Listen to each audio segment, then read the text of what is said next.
In the olden time, when wishing was having, there lived a king, and his daughters were fair but none so breathtaking as the youngest, so beautiful that even the sun paused in the sky each time she stepped into the light.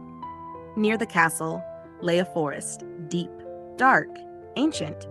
In its heart stood an old lime tree, and beneath it a fountain, its waters whispering secrets to the wind.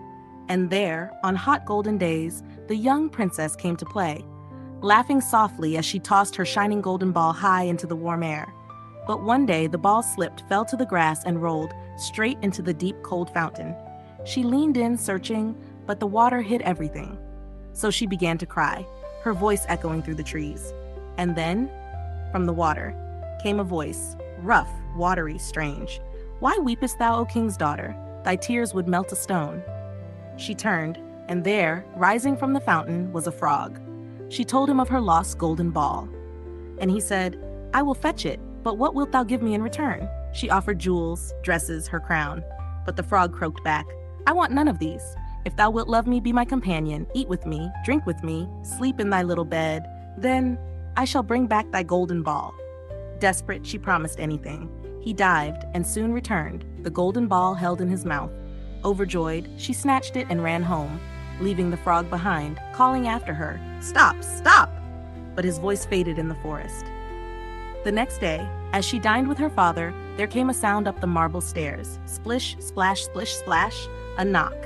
A voice, "Open the door, youngest daughter of the king." She opened it, and seeing the frog, slammed it shut, trembling.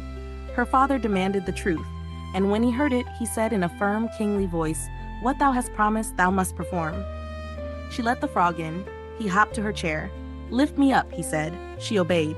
"Place your plate near mine." She obeyed. "Now, carry me upstairs that we may sleep together." She wept, but the king's command was absolute. In her chamber, the frog crept toward her bed. "Lift me, or I shall tell thy father." Something snapped inside her. Fear, anger, disgust, and she hurled him against the wall. But as he struck the stone, the spell shattered. Before her stood not a frog, but a prince, handsome, gentle, smiling. The enchantment was broken. At sunrise, a carriage arrived, 8 white horses, golden bridles, sunlight dancing around them.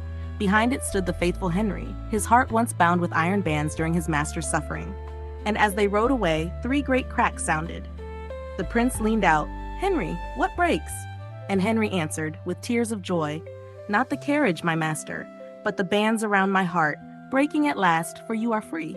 And so they rode on, toward a kingdom waiting, toward a life renewed, toward a happily ever after. If you want